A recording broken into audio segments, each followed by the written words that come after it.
সালমা আক্তার খুশি যে মানব রূপে জন্মগ্রহণ করার পরেও যেই সকল অজ্ঞ ব্যক্তিরা মুক্তি লাভের জন্য পরমেশ্বরের ভক্তি ভজনা করেন না, তাদের মতো হতভাগা দুর্ভাগা আর এই জগতের কেউ নেই, কেউ নয়।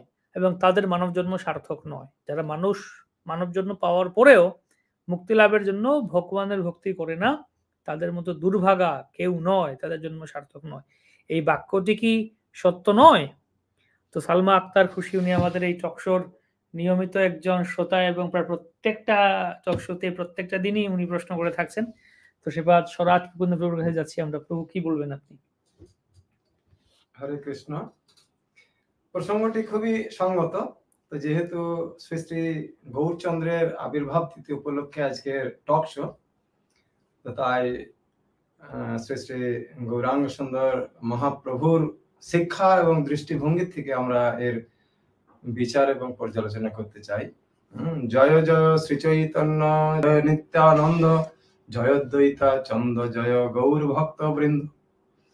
তো চৈতন্য চরিতামৃতই হোক বা চৈতন্য ভাগবতী হোক, যে দুটি মুখ্য প্রামাণিক গ্রন্থ, সেই গ্রন্থকাররা প্রথমেই ভগবান শ্রী চৈতন্য মহাপ্রভু এবং তার যে সমস্ত অন্তরঙ্গ পার্শ্বদরা রয়েছেন তাদের চরণ বন্দনা এবং কৃপা প্রার্থনা করেই এই ভগবান শ্রী চৈতন্য মহাপ্রভুর যে দর্শনটি তিনি প্রচার করার জন্য জগৎ সংসারে এসেছিলেন সেইটিকে তারা বিশ্লেষণ করার চেষ্টা করেছেন। তো আমরা শ্রীমদ্ ভাগবতমে দেখতে পাই যেখানে প্রহ্লাদ মহারাজ বর্ণনা করেছিলেন যে কৌমার আচরিত প্রাজ্ঞ ধর্মান ভাগবতান ইহ দুর্লভম মনুষ্য জন্মম তৎপি অধ্রুবম অর্থদম।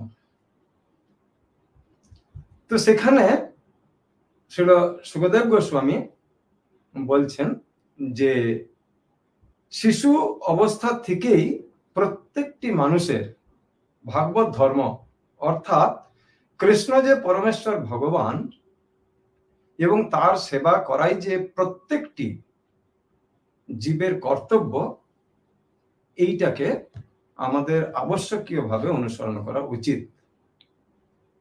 কারণ কি না, যদিও মনুষ্য জন্ম নশ্বর অর্থাৎ নষ্ট হয়ে যায়, তথাপি দুর্লভম।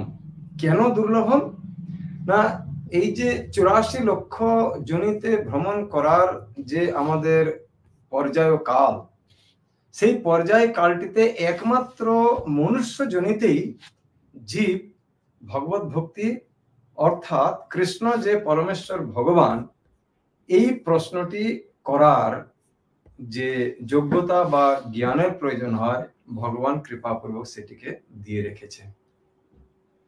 তো তাই এই প্রশ্নের মূল বিষয় হচ্ছে যে যদি কেউ মনুষ্য জন্ম লাভ করার পরেও ভগবত ভক্তি না করে, সত্যিকারেরই সে অতি দুর্ভাগা। কারণ কি না, এই মনুষ্য জন্মের যে দুর্লভ সুযোগ, সেই সুযোগটিকে যদি গ্রহণ কেউ না করে, তো শ্রী ঈশ উপনিষদে 3 নম্বর শ্লোকে সেখানে বর্ণনা করা হয়েছে যেটি আত্মহত্যার সামিল।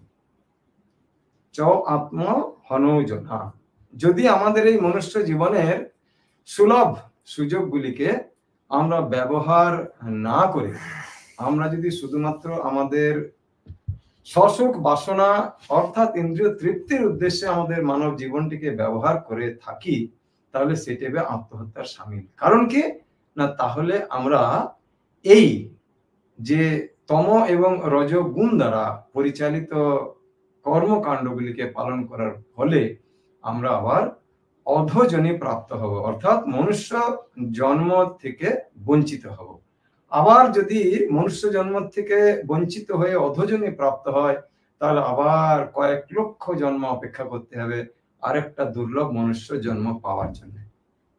তাই ভগবান শ্রী চৈতন্য মহাপ্রভু যখন দাপর যুগে ভগবান শ্রীকৃষ্ণ অর্জুনের মাধ্যমে আমাদেরকে এই জড় জীবন থেকে উদ্ধার পাওয়ার পূর্ণ বিদ্যা অর্থাৎ কর্মযোগ, জ্ঞানযোগ, বুদ্ধিযোগ এবং পরিশেষে ভক্তিযোগ, এই সমস্ত প্রদান করার পরেও যখন দেখলেন যে কলিযুগের এই ইন্দ্রিয় তর্পণে রত সমস্ত জীব ইন্দ্রিয় তর্পণের পিছনেই ধাবিত হচ্ছে, তখন তিনি এই কলিযুগের কলিহত জীবকে উদ্ধার করার জন্য তিনি অবতীর্ণ হয়েছিলেন।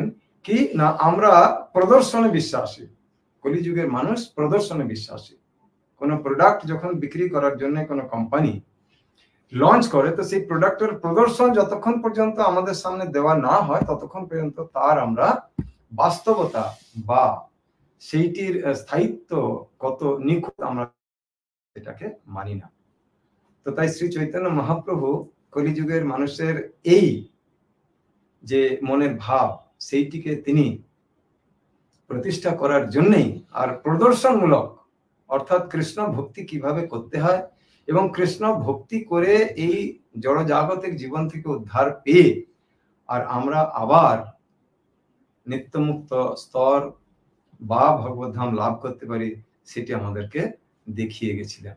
আর আরেকটা বিষয় হচ্ছে যে সেই শিক্ষাটিকেও যারা আমরা গ্রহণ করতে পারছিলাম না, তো আমাদের এই সংস্থার প্রতিষ্ঠাপক আচার্য জগৎগুরু কৃষ্ণ কৃপাশ্রী মূর্তি শ্রীল প্রভুপাদ, তিনি সেটিকে আরো সাবলীল এবং সরল ভাবে আমাদের মধ্যে প্রবর্তিত করেছেন, যাতে আমরা এই যুগ ধর্ম যেটি মহাপ্রভু এসেছিলেন আমাদেরকে শিক্ষা দিতে, সেই যুগ ধর্মটিকে যাতে আমরা অতি অনায়াসে আমাদের মধ্যে প্রয়োগ করে আর এই জড়জগতের বন্ধন থেকে মুক্তি লাভ করে মনুষ্য জন্ম সার্থক করতে পারি।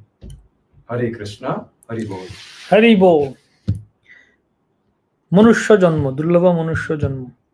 নির্দেহ মাধ্যম সুলভম সুদুর্লভম প্লবম সুকল্পম গুরুকর্ণধারম ময়ানুকূলেন নবস্বতে ঋতম পুমান ভবাব্ধীন নতরে স আত্মহা। পরমেশ্বর ভগবান বলছেন যে আমি এত এত সুযোগ দিলাম, নির্দেহ মাধ্যম সুলভম সুদুর্লভম, যে এই প্রথমত আমরা এই সমুদ্রে ডুবে আছি, সমুদ্রে বিপদে পড়ে আছি, ভব সমুদ্রে। এখান থেকে উদ্ধার হওয়ার জন্য কি চাই? নৌকা চাই। তো এই মনুষ্য শরীরটা হচ্ছে নৌকার মতো, প্লবম সুকল্পম, নৌকা। প্লবম মানে হচ্ছে নৌকা, মনুষ্য শরীরটা হচ্ছে নৌকা। নৌকা পেয়ে গিয়েছি, এবার কিভাবে উদ্ধার হব? শুধু শুধু নৌকায় বসে থাকলে তার উদ্ধার হবে না। নৌকা চালানোর জন্য একজন সুদক্ষ নাবিক চাই। গুরু কর্ণধারম, গুরুদেব হচ্ছেন কর্ণধার। তো ভগবান আমাদের নৌকাটাও দিলেন, মনুষ্য শরীরটাও দিয়েছেন, গুরুদেবকেও পাঠিয়েছেন আমাদের কাছে। এবং তারপরে কি, নৌকা পেলাম, নৌকার নাবিক পেলাম, এবার বাতাসটা উল্টো দিক থেকে আসছে, পারবো যেতে সামনে? না, যেদিকে যাব সেদিকে বাতাসটা থাকা চাই, তাহলে আমরা এগিয়ে যেতে পারবো। বাতাসটা বিরুদ্ধে এলে সেই হাওয়ার বিরুদ্ধে, স্রোতের বিরুদ্ধে যেতে পারবো না আমরা।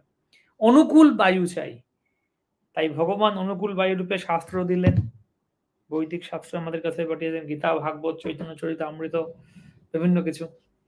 তো বলছেন এত কিছু দিলাম, গীতা দিলাম, শাস্ত্র দিলাম, গুরুদেব পাঠালাম, মনুষ্য শরীর দিলাম, এত কিছু দেওয়ার পরেও যেগুলোর সুযোগ গ্রহণ করে এই ভববন্ধন থেকে, ভব সংসার থেকে, ভব সমুদ্র থেকে উদ্ধার হওয়ার চেষ্টা করছে না, সে বলছে কি আমি নৌকায় থাকবো না, ঝাঁপ দিয়ে পড়ে যাব, আমি সাঁতার কাটবো জলে, যে এরকম করছে সে হচ্ছে কি আত্মহা, আত্মঘাতী, আত্মহত্যাকারী, আত্মহত্যা।